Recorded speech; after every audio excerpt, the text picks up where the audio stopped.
Fala pessoal, sou o Canarinho na área, estamos de volta, mais um episódio aqui nessa temporada nova, nesse formato novo em que a gente está buscando aqui experiências e formatos diferentes para testar e trazer da melhor forma para vocês. Hoje, dia 4 de setembro de 2024, estamos aqui para falar mais uma vez da seleção brasileira, né, JP? E aí? Isso aí, João. Bom demais, cara? Bom demais, cara. Boa. Estamos juntos aqui de novo, né? Semana que a seleção tá reunida, 2 jogos aí difíceis pela frente, né? Equador agora essa semana que vem o Paraguai. E é isso, vamos falar um pouquinho desses dias aqui, que é sempre emocionante, né? A gente tratar a semana da seleção, pré-jogo, acho que a gente que curte e vive isso, e falar aqui no Sou Canarinho é muito bom. É sensacional, né, JP? Nós estamos falando do jogo daqui a 2 dias. Dia 6/9 tem seleção brasileira, Brasil e Equador. Então não esquece, anota aí. Vamos falar um pouquinho de tudo aqui. Não esquece, segue a gente nas redes sociais, compartilha o nosso conteúdo, indica aí pros amigos, comenta, porque eu sou canarinha de torcedor para torcedor. Fala, vinheta!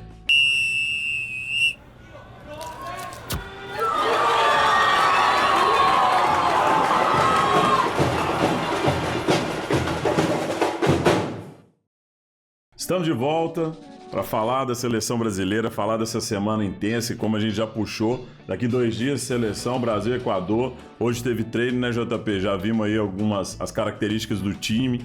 Semana foi agitada, já tivemos que ter algumas trocas, mas o que você tá achando aí antes da gente entrar nas substituições que tivemos? Tivemos alguns cortes aqui, algumas trocas para fazer. Hoje, como a notícia é ruim, começa por ela aí, mas vamos lá. Boa. A notícia que a gente não gostaria de ouvir, de ler, né? Infelizmente aí o Pedro, né, nosso centroavante, que a gente estava confiando que poderia pegar a vaga e usar esse resto de ano aí como titular da seleção, disputando com o Endrick a posição. Infelizmente teve um problema sério, né, no ligamento do joelho e vai ficar alguns meses fora. Então a CBF soltou uma nota que a gente está até colocando aqui na tela aqui para os nossos amigos poderem ver. Ele está desconvocado. Ainda não tem a informação de quem vem pro lugar dele, mas o Brasil perde muito, porque é um jogador de característica única, né? O Pedro é aquele cara que a gente até no episódio anterior falamos dele, porque é uma referência, apesar dele não ter tido muitas oportunidades na seleção. Sim. Mas é o artilheiro do Brasil no ano, tem 30 gols, é um cara que a gente sabe da qualidade que ele dá, da imposição física, do poder de movimentação. Então assim, a gente perde um cara... É um centroavante, né? É um centroavante que a gente não tem muitas opções iguais no mercado, né? Então vamos ver como vai ser a reposição aqui para a seleção. Provavelmente, pelo curto espaço de tempo, o Dorival deve chamar alguém que está no Brasil. Não sei se ele vai trazer, por exemplo, o Evanilson, né, que estava no grupo da Copa América. Mas vamos ver, vamos até ficar aqui acompanhando, né? Isso, até o final do episódio, se aparecer alguma novidade aqui de quem que foi convocado para o lugar do Pedro, a gente atualiza vocês, mas ele não foi o único, né? Nós tivemos mais 2 baixas aí durante esse período. O Pedro vai fazer falta, a gente mesmo comentava bastante que era um papel importante que a gente precisava, que a gente sente muita falta na seleção brasileira, que sempre teve grandes centroavantes, né? E aí, assim, é um cara que né, foi pra Copa e tudo, mas acho que agora é um momento de novo. Vamos ver aí nessa renovação, nesse processo de ter uma pessoa ali. Mas aí a gente teve mais 2 trocas, né, JP? Tanto o Ian Couto quanto o Savinho, né, que saíram aí para a entrada do William, que foi convocado no lugar do Cruzeiro na posição do Ian Couto, e o Lucas Moura no lugar do Savinho. O que você achou disso, cara? Primeiro a gente sempre lamenta, né, o jogador que está convocado e é desconvocado. E 1 ano já de Sou Canarinho, né? A gente já presenciou algumas convocações e todas. Tem alguém que acaba acontecendo. Acho que não teve uma, hein, cara? Isso é até uma boa pra gente buscar. Acho que não teve uma convocação que foi ilesa. Isso, a gente não tem assim. Fala, pô, a seleção foi convocada, é a seleção que vai a campo. Sempre tem uma mudança, né? E aí foi legal que a gente soltou, quem acompanha a gente nas redes sociais, Instagram, a gente soltou stories falando dessas movimentações e, em geral, a galera aprovou, né? Acho que o William foi aprovado aí com 70%, o Lucas Moura um pouquinho mais, mas que foi a visão do torcedor se estavam sendo convocados os jogadores ideais para a posição. Falar primeiro aqui do William, né? Era um cara que não tava no nosso radar, né? Não mesmo. A gente discute lateral direito, a gente já colocou aqui também que é um problema crônico na seleção brasileira, nos clubes do Brasil e nos clubes do mundo inteiro, né? Então seleções acabam sofrendo. Então é um jogador que já esteve com a seleção, foi campeão com a seleção, campeão olímpico em 2016, e tá jogando no Cruzeiro. O Cruzeiro vem num campeonato de recuperação, vem montando um time mais forte pro próximo ano, então assim, é um jogador que agora a gente vai começar a olhar com mais cuidado, que ele tá no radar, ele pode ser convocado outras vezes, né? Sim, de fato, assim, os jogos que eu vi do Cruzeiro, ele pareceu um jogador ok, não tinha ainda me chamado a atenção para ser um jogador na seleção, mas não vejo tantos jogos assim do Cruzeiro. Então, assim, de fato, não sei dizer se ele tem toda essa característica, mas como o JP falou, vocês aí votaram, colocaram aí 70% de aprovação para ele nessa substituição.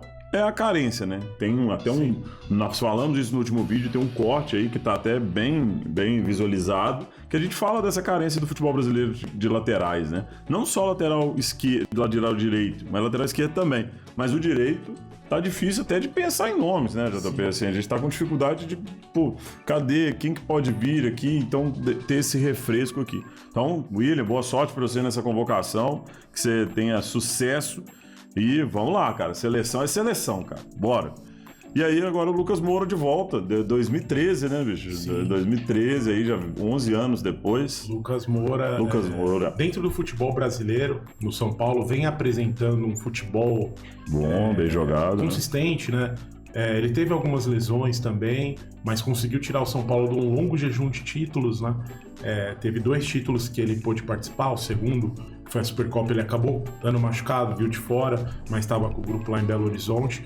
Então, assim, pro que ele já fez na história da seleção, vamos relembrar aqui, igual você falou, 2013 ele foi campeão das Copas das Confederações. Uhum. Em 2012 ele foi campeão daquele jogo, torneio com a Argentina, que era o clássico local. Clássico local, sim, eu esqueci o nome jogadores dele, do país com os jogadores do país que atuam no país. No então, país, sim. Ele jogou aquele jogo com o Neymar, ele fez gol. Então, assim, é um cara que tem uma história, né? A gente vive uma carência de grande jogador. A gente viu agora o Felipe Coutinho voltar pro Brasil, mas tá no estaleiro no Vasco, não consegue jogar. Então, assim, a gente tá com carência de grandes jogadores que já tiveram oportunidade na seleção, e o Lucas Moura chega para ocupar um espaço.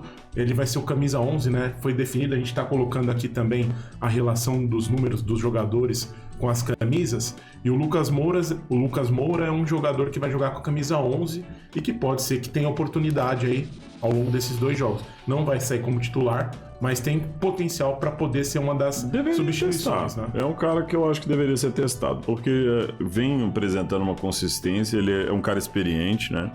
E é um cara que joga bola, sabe jogar bola, gosta de ir pra cima, sabe conduzir bem, tem um arremate bom assim pro gol. Então é um cara que eu acho que pode agregar se ele tiver com vontade, se ele tiver com expectativa, igual ele se demonstrou aí nas redes, pareceu que estava bem empolgado. Chama a atenção ainda que ainda falta aquele jogador mais malandro, né, na seleção brasileira, né, JB? Já falou disso algumas vezes, que isso a gente vira e mexe. Enquanto eu tava falando, que eu tava pensando, que é engraçado, né? Porque quando fala 2013, você já remete, talvez é um cara um pouco mais... Mas não, ele também tem um estilo um pouco mais quieto, um pouco mais disso.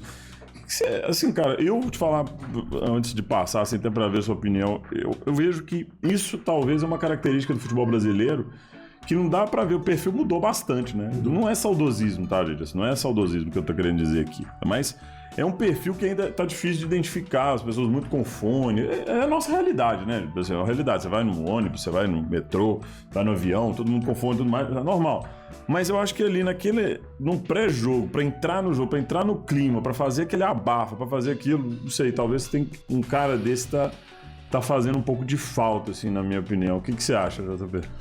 O próprio Lucas, né, ele hoje não se denomina mais atleta de Cristo, né, como teve nos anos 90, que era o Marcelinho Carioca, tinha alguns caras que eram dessa legião, e que o Marcelinho Carioca era o exemplo que era, mas que dentro de campo não demonstrava tanto. Era fora, né? Mas o Lucas, ele é um cara que ali, evangélico, tanto é que no caso lá, que infelizmente veio a óbito, né, o esquerdo, que a gente comentou na semana passada. Meus sentimentos aí a todos da família e conhecidos, amigos. Uruguaio, né, acho que sofreram muito, você via ali uma união, né, entre Nacional, Penharol, mas enfim, quando o jogador cai no chão, o Lucas coloca a mão nas pernas do cara, faz uma prece ali, você vê que ele é um jogador que tem essa conexão com a religião.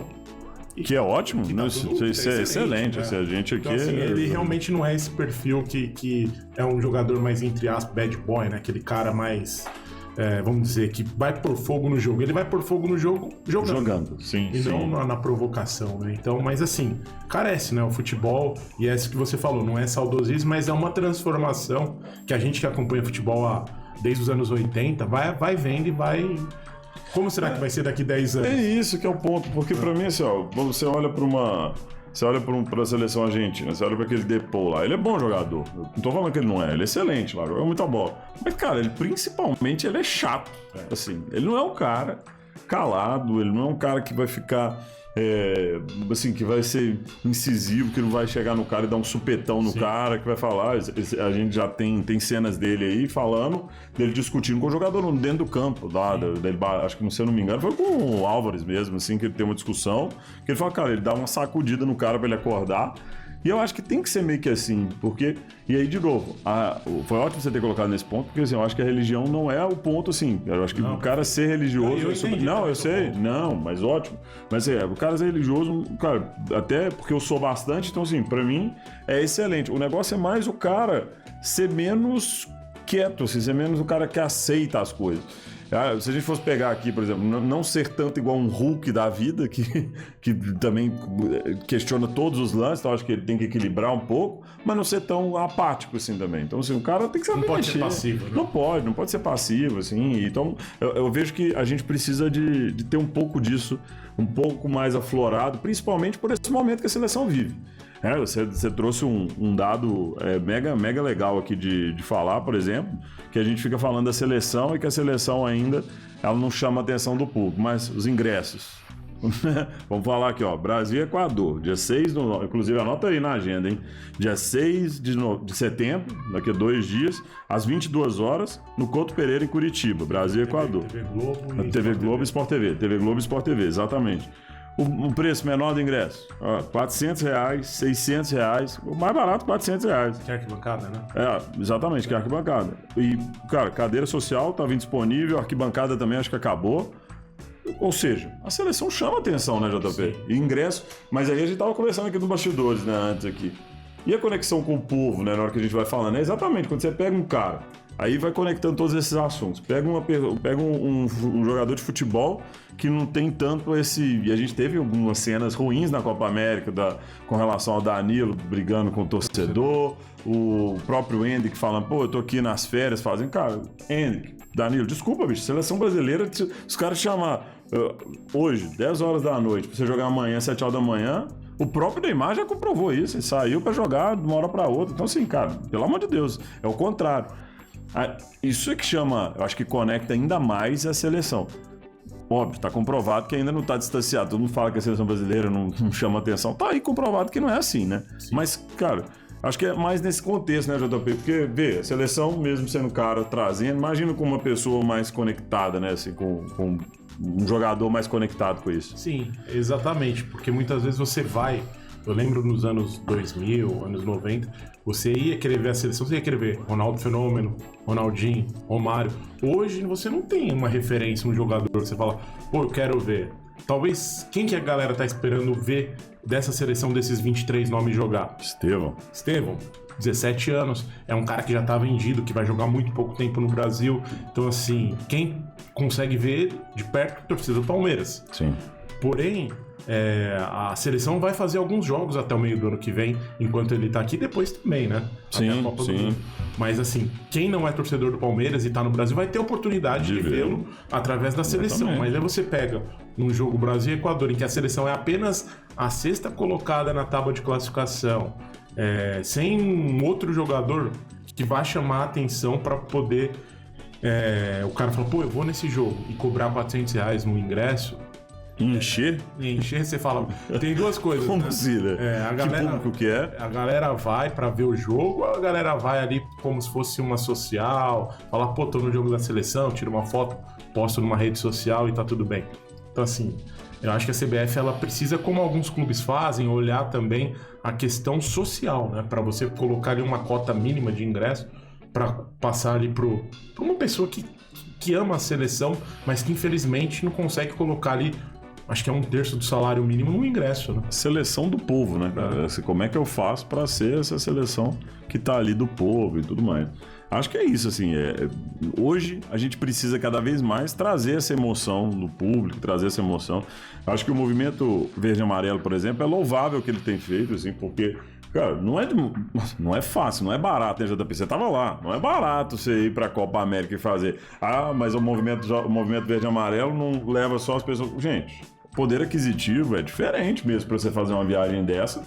Não tem como você esperar que vai lotar 50 mil pessoas assim, com baixa renda lá. Não vai ser assim que vai funcionar fora. Então o movimento verde e amarelo ele faz essa conexão. Mas e aqui, na hora que a gente quer colocar o público? Então assim, aí eu acho que tem que ter uma mescla para fazer isso. E assim, acho que esse é o movimento que a gente precisa trazer. E quando você fala do movimento, né, no MVA, eles começaram mesmo lá em 2008, foram para a Copa da África em 2010 e até então era algo embrionário, algo pequeno. Aí eles teve a Copa no Brasil, não conseguiram decolar e só foram decolar quando viralizou na Copa da Rússia 10 anos depois de quando começou, né? Exato, então, assim, olha isso, exato. Teve todo um processo de insistência ali para dar certo, que eles estavam no caminho e aí quando viralizou eles conseguiram e agora nos últimos anos eles viraram uma empresa, então viraram um negócio mesmo. Isso, e aí eles estão em todas as modalidades onde tem o Brasil. Cara, olha as Olimpíadas agora. A gente não tinha isso, cara. Não tinha isso. E o Brasil é um país que, historicamente, nas Olimpíadas, no futebol,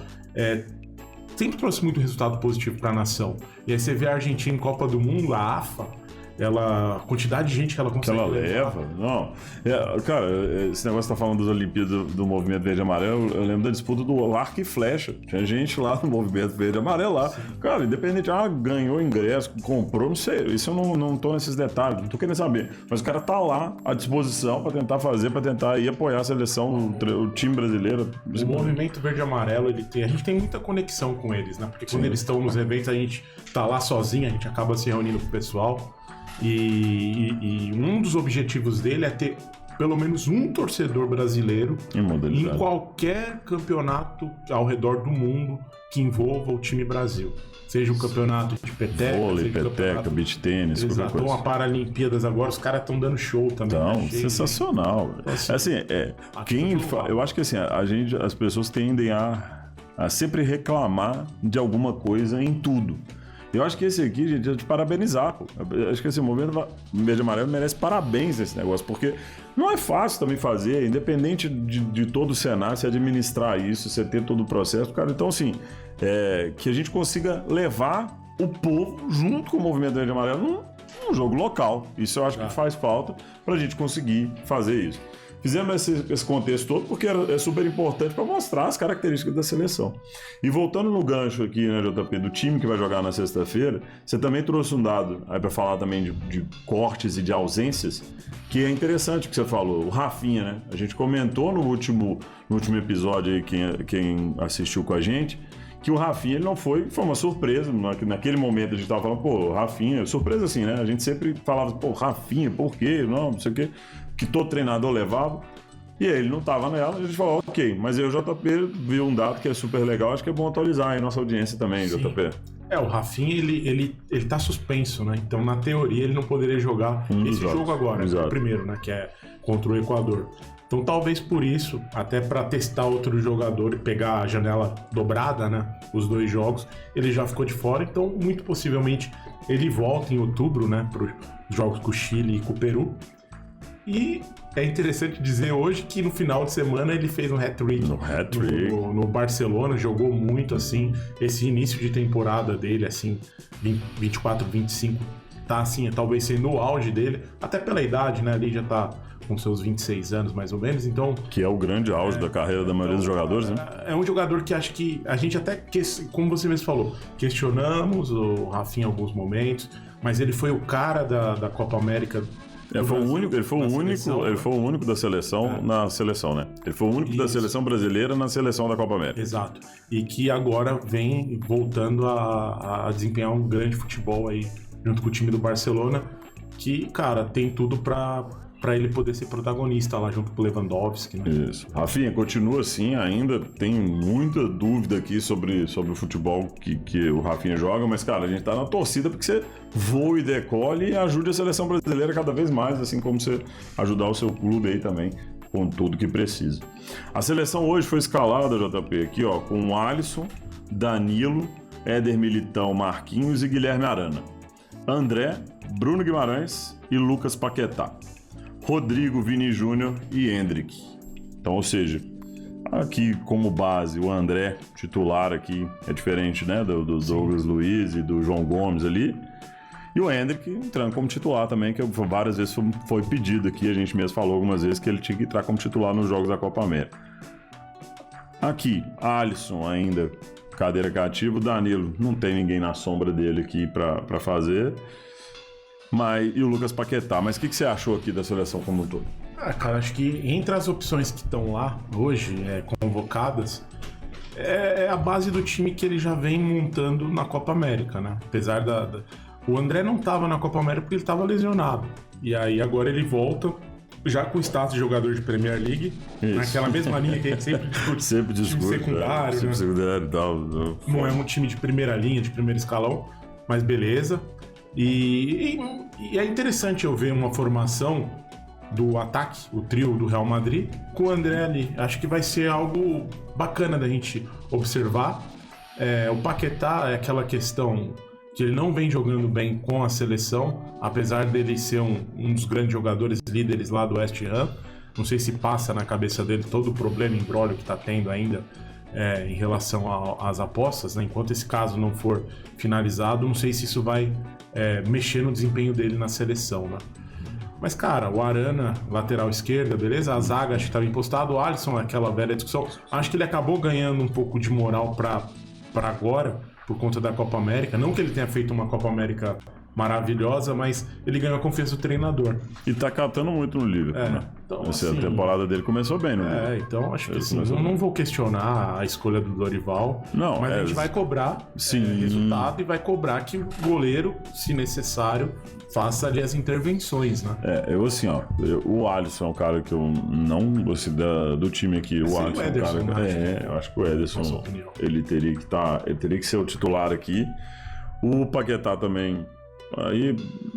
Mas ok, ele joga bola, né? Mas assim, sei lá, vai testar no meio do jogo ali o Gerson, talvez. Assim, talvez vai, acho que pode ser. E o Éder Militão, eu sempre falo dele, né, cara? Não sei, o Éder Militão acho que também é um cara que eu não sei. Mas e você aí de casa, o que você achou da seleção? Desse time que tá jogando hoje, que fez hoje lá os jogos, né? O treinamento, o que você achou disso? Tirando a lesão aí do Pedro aí, do que teve, mas como é que você achou aí que foi essa escalação, a provável escalação para o dia 6 do 9? Essa leitura que você fez provavelmente é o time que foi a campo hoje, que a imprensa captou, né? Sim, então se vai ser ele, não... O que eu tinha... a gente até tá ativo, inclusive, nesse momento lá nos nossos stories, era quem a gente colocaria no ataque, o Endrick ou o Pedro. O Pedro. Só que o Pedro machucou. O Pedro... Será que a gente zicou o cara? Lá, e ele, infelizmente, já perdeu validade, né? Porque ele não vai poder jogar. Nós não vamos puxar essa pergunta aqui, mas a pergunta era boa, cara. Se era o Pedro ou o Endrick. Mas não vamos, porque eu acho que em respeito ao momento do Pedro, que esse momento eu já tive lesão de ligamento cruzado anterior e eu sei o tanto que isso é complicado, assim. Mesmo tendo a tecnologia avançada pra caramba, eu acho que nesse momento é uma lesão chata que você tem que fazer, assim vai e tudo mais. De longa recuperação. Longa recuperação. Mas melhoras, Pedro, sucesso. Daqui a pouco você tá de volta aí, se Deus quiser. E falando agora mais um pouquinho aqui de jogadores, JP. Hoje também saiu a lista dos finalistas da Bola de Ouro, né? Vamos lá, né? Vini Júnior, o único brasileiro indicado. Aí vem a pergunta, né? O Rodrigo joga vôlei, você acha? O que você acha disso? Pelo menos entre os 30, JP. Fala sério. Tem que você ver nomes ali que não faz sentido nenhum. O Rodrigo não tá, né? Tudo bem, Rodrigo não é top 10? Talvez não seja. Mas se você pegar, inclusive, um post que o Neymar fez hoje, ele coloca o Rodrigo como top 5, né? Ali entre os 5 e o Rodrigo mesmo. postou hoje ali nas redes sociais, ele com as taças, comemorando gols pelo Taça pra caramba. Real Madrid, né, nessa temporada. Então, assim, no mínimo estranho. Mas por outro lado, João, essa eleição agora, que saiu, é a bola de ouro que ela é feita pela France Football. Sim. Que ela é muito Verdade. focada no futebol europeu, em jogadores europeus. Então, assim, pra mim, na verdade, eu tava até batendo o olho aqui, ó. De fora da Europa. Né? Tem o Thibaut Martínez. Isso, exatamente. Só tem, ó. De fora da Europa, né? Tem o Valverde do Uruguai. Tem o Dibu Martínez da Argentina. E o Vinícius Júnior. 3 jogadores de 30 como jogadores fora. E tem o Toni Kroos aqui, cara. O Toni Kroos tá... Fez uma baita temporada. Putz, não, jogou muito. A Eurocopa dele foi... Assim, a Eurocopa, se bem que o último jogo foi muito faltoso. Ele foi muito faltoso na Eurocopa, né? Mas, cara, aí agora voltando na ênfase. Pô, o Vini Júnior merece mais, cara. Pra mim, o Vini Júnior, o que ele fez nessa temporada, o que ele fez ali pro Real Madrid ser o campeão. De novo, não estamos falando do que ele jogou na seleção brasileira. A seleção brasileira, a gente já falou aqui que ele não jogou tudo que ele pode jogar. Mas pensando dentro do que ele representou na temporada, dificilmente tem um nome aqui que bata ele, né? Sim. O que você acha aqui de... Você acha que ele é um candidato aí a top 3 mesmo, pelo menos? Se não for top 3, é no mínimo estranho, né? A isenção da premiação. Se vai ganhar ou não, aí a gente sabe que tem alguns outros correndo por fora, no próprio Bellingham, o Rodri, né? Que eu acho que também o Rodri também jogou muito bola. Cara que também... Mas o Rodri nem pela última temporada, talvez, né? Tem a Eurocopa que ele ganhou, né? Mas vem alguma constância aí de alguns anos. Mas não sei, viu, JP? Mas sempre pode haver, né? A surpresa, enfim. Mas, cara, o Vini Júnior, ele tá ainda num momento iluminado ali no Real Madrid. Você vê que ele tá participando das jogadas. Então, assim, a expectativa grande pro Brasil, depois de muito tempo, voltar a levar uma dessas. Mas tem um outro dado também interessante, que há 20 anos, agora em 2024, termina uma era, né? Porque nos últimos 20 anos teve Cristiano Ronaldo, Lionel Messi ou os dois. E agora não tem nenhum dos dois, né? Então, assim, agora a gente, de fato... Muito louco isso, né? De fato, é um novo momento. Não, isso que você tá falando de fim de era, cara, eu tava vendo... Tirando aqui da seleção brasileira, eu tava vendo, mas eu tava vendo do tênis. O fim de uma era que é Nadal, Federer, o Big Three, né? Nadal, Federer e o Djokovic. É o primeiro ano desde 2002 que um dos três não ganha pelo menos um Grand Slam no ano. Olha que loucura! A única coisa boa, entre aspas, é que o Djokovic conseguiu ganhar as Olimpíadas. Não, ele conseguiu ganhar a Olimpíada, mas pensa, olha o tamanho disso, cara. Tem 20 anos. Quem gosta de tênis aqui, a gente é fã de esporte, né? O JP, a gente sempre fala que nós somos apaixonados com esporte. Né? Todos os anos, pelo menos um dos três ganhou um Grand Slam. Era isso, até hoje. Na hora que esse dado apareceu, eu falei, caramba, pior que é mesmo. A gente viu isso com tanta naturalidade, a gente vai sentir muita falta. São 22 anos. Vendo os caras. E aí, paralelo a isso, né? 20 anos o Messi, o Cristiano Ronaldo. A mesma coisa, é uma era. É uma era composta. Exatamente. É nesse sentido que eu tô falando, conectando as duas eras que você tá trazendo. E que essas eras são complexas, né? A gente tá vendo a gente é muito privilegiado, a gente tá vendo fechamento de algumas eras. LeBron James no basquete, aí você tem o Tom Brady no futebol americano, aí você tem agora no tênis, aí você tem o Tiger Woods no golfe. Não, são eras que a gente vai lembrar com muita saudade de muita coisa, porque foram muita dominância. A dominância era muito grande dessas pessoas. Isso é difícil acontecer, né? Assim, não é sempre que acontece, não é toda vez que isso vai, a Serena Williams, esse vai. Então, cada hora tinha um grande nome aí fazendo acontecer.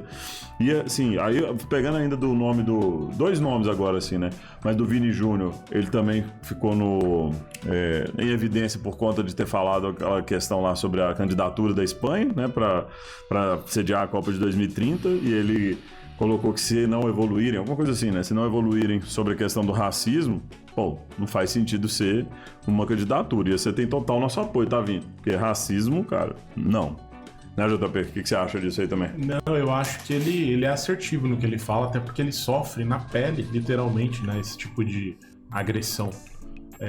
E assim, o povo espanhol em si não é racista. Assim como o povo brasileiro, o povo alemão, mas você tem camadas de cada sociedade, inclusive a brasileira, que o cara é e o cara pratica. E é certo também punir toda a nação por conta de grupos minoritários? Então vamos ver, assim, tem tempo para chegar a Copa do Mundo 2030, mas a FIFA deveria colocar uma lupa ali, ficar em cima para ver, cara, porque não é fácil, ainda mais ele tem nosso total apoio. Eu sempre uso a pulseira aqui, né? Que essa é uma pulseira antiga, que é branca e preta, para mostrar que a gente tá... dos povos, né? Que a gente não tá aqui apoiando o racismo, e sim o contrário, né? Ou contra, o antirracismo, né? Nós somos anti aqui, tudo isso, não tem nem o que falar. É isso, mas, cara, Vinícius Júnior, acho que como jogador, ele consegue absorver essas críticas e consegue produzir mais. Ele traduz na raiva, né? Mas como ser humano, a gente não sabe o que passa na cabeça do cara quando ele vai pra casa dele e vai dormir, né? Ele já deu uma entrevista falando que ele já tinha pensado até uma vez em parar, né? De jogar. E imagino, né?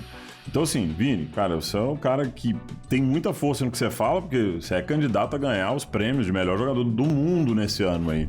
Então, ou seja, com certeza o que você fala e o que você faz tem peso. Então, continua nisso, bota o peso, porque eu tenho certeza que isso aqui vai mexer com a FIFA aqui para fazer, e nós temos total apoio aqui no nosso canal e do nosso processo. E aí, assim, na camada sub-21, né, o Savinho foi o único indicado também. Então, o Brasil teve 2 nomes indicados aqui no masculino, que é o Vini Júnior para os profissionais e no sub-21 pro Savinho, né? Ou seja, temos 2 nomes aí fortes para falar, quem sabe, né? O Savinho tá chamando bastante atenção ali do Guardiola, né, cara? Sim, com certeza. Essa mudança aí, né, do Girona pro Manchester City é um jogador que vem evoluindo, que a gente viu também de perto aí na Copa América. Mas a escalada dele é um pouquinho maior, né? Que tem o Yamal ali, tem alguns jovens ali. A dele não vai ser fácil, né? Mas assim, só do fato dele estar ali, já tá bem lembrado, entre os, acho que são 10 jogadores. Sim. Não, já é ótimo. Já é um nome para estar mapeado aí, fazendo acontecer. Fazendo mudança para o futebol feminino aqui, nós também tivemos nomeações aqui, né? O Arthur Elias, que foi nomeado ao prêmio de melhor técnico de futebol feminino, e aí também a Tarciane e a Gabi Portillo, que foram indicadas entre as mulheres também para o prêmio ali de melhor. E a gente tem aí uma Copa do Mundo para acontecer, então o que você acha aí, JP, também? Esse aí, os vencedores vão ser conhecidos dia 28 de outubro. Sim, o prêmio todo lá na França, né? Então, bom, vai ter ali as categorias, né? Tem categoria de goleiro também, que a gente não tem brasileiro dessa vez, treinador masculino, e tem essas indicações do feminino que você falou, Arthur Elias, que levou a seleção aos trancos e barrancos até a final, e aí pega um pedacinho do trabalho dele aqui que ele faz no Corinthians também, né, que é campeão todo ano do futebol feminino, então assim, é um treinador que ganhou muitos títulos nacionalmente, agora conseguiu uma medalha de prata aí com a seleção, e as 2 meninas, né, a Gabi e a Tarciane, que também fizeram assim grandes Jogos Olímpicos, são a esperança do futuro da seleção aí para a próxima Copa do Mundo. Então acredito eu que elas estão ali também numa lista seleta, mas ali é também o mesmo caso, sabe? Acho que não são favoritas, mas é muito legal ver 2 brasileiras ali entre as 30. Né? Perfeitamente, eu acho que... E a Copa do Mundo tá aí, né, JP? 2027, já tá bem perto. Inclusive a FIFA tá aqui, né, JP? É verdade, a gente teve informações aí que a FIFA tá fazendo vistorias, né, nas cidades, nos estádios, no centro de treinamentos locais, né? Então, como a gente falou aqui em outros episódios, né, o Brasil vai estar com 12 sedes indicadas para a Copa do Mundo, né? Acho que na Copa do Mundo de 2014 foram 12 sedes. A diferença é que o estádio da Arena da Baixada, no Paraná, ele está fora da lista, então o Paraná não está dentro dos estádios indicados, e aí entrou o Pará, até o nome é parecido, né? Entrou o Pará, o Mangueirão, e que está fazendo parte. Os demais 11 estádios são todos os que já foram sede da Copa. O último a entrar foi a Arena de Dunas, né, em Natal. Então, assim, tá rolando essa vistoria. No mínimo vão ser 8 sedes, no máximo 12. Então, vamos ver como é que vai ser essa distribuição. E também como que vai ser a precificação dos ingressos. Acho que entra até um pouco do que a gente falou, porque o futebol feminino a gente sabe que o apelo é muito menor. Então, assim, eu acho que tem que ter inclusão. Então vamos ver, vamos esperar que a CBF acerte no produto. CBF, vamos lá. Isso é um produto importante, Copa do Mundo tem visibilidade, dá pra gente encher esses estádios aí se vocês conseguirem pensar como um produto mesmo para maximizar aí resultados. Tudo que é bom dura pouco, né, JP? Estamos chegando aqui ao fim de mais um episódio, mas aqui para terminar um pouquinho mais longo, vamos falar aqui porque os dois próximos aqui, nós temos dia 6/9 e 10/9, compromissos importantíssimos para a nossa seleção brasileira. Então, ó, anota aí na sua agenda de novo, dia 6/9, sexta-feira, daqui 2 dias, Brasil e Equador. Então passa Globo, Sport TV transmitem. Couto Pereira às 22 horas. Então isso aí anota aí na agenda e acompanha. E Paraguai e Brasil na terça-feira, dia 10 de setembro, às 21h30. Também vai ser Globo, Sport TV, a transmissão. E aí, assim, a gente espera aqui que o Brasil, que a gente volte aqui para falar. Nós vamos gravar um episódio, se Deus quiser, no dia 11. A ideia é gravar um episódio para a gente consolidar um pouco dessa rodada aí das eliminatórias, que esperamos o Brasil estar catapultado ali para cima. Então hoje o Brasil está na 6ª posição com 7 pontos, atrás do Equador. Então, ou seja, ganhando o Equador a gente já passa o Equador. E aí a Venezuela, Colômbia, e aí depois Uruguai e Argentina. Dá pra fechar essa rodada em quarto, terceiro, quarto. Tá bom. Quarto ali acho que já seria... Terceiro já é difícil, Colômbia tá com 12, a gente com 7, já são 5 pontos, né? A Venezuela tá 9, a gente 7, então são 2 pontinhos, acho que dá pra gente beliscar aí o 4º lugar. Então, meta aí da seleção brasileira, hein? Meta. Sair dessa rodada com o 4º lugar no peito aí na classificação. Não é o ideal? Não é o ideal, mas pô, pra quem tá em sexto, tá bom demais, né, JP? JP, mais uma vez, bom demais estar aqui com você. Considerações finais para despedirmos aí da galera. Que agradeço aqui, João. E só também colocar, já que você falou desses 2 jogos, Sub-20 tá aqui no Brasil para 2 amistosos contra a seleção mexicana em São Januário. Então, assim, o nosso grande destaque aí, o grande nome, Vitor Roque, tá aqui nessa seleção, que inclusive teve uma mudança de time, né? Ele tá emprestado, né? Ele saiu do Barcelona e foi pro Real Betis. Então quem sabe ele consegue aí, porque é um cara que a gente também tem total apreço e expectativa de um futuro promissor dentro da seleção, né? Aí tá aí um cara que eu acho que se estivesse no Brasil era titular de qualquer time do Brasil, né? Assim, e aí, por estar lá, tem adaptação. E não é porque não é titular lá, não é porque é melhor, é porque adaptar, não sei o que, um monte de coisa. Sim. Então, JP, obrigado aí mais uma vez. Faz todo sentido Sub-20, o Vitor Roque arrebenta, a seleção completa aí arrebenta também. E a gente agradece vocês aqui mais uma vez. Sou canarinho de torcedor para torcedor. Não esquece, ouve a gente lá no Spotify também, que tá ficando muito legal. Trabalho aqui da galera do Podspace junto com a gente. Eu te agradeço aqui mais uma vez tudo isso que é feito. Então segue a gente nas redes sociais, TikTok, Instagram, YouTube, Spotify. Compartilha e chama mais gente aí para seguir, porque a gente ama fazer isso aqui e a gente tá junto aí. Vamos nessa. Abraço, até a próxima.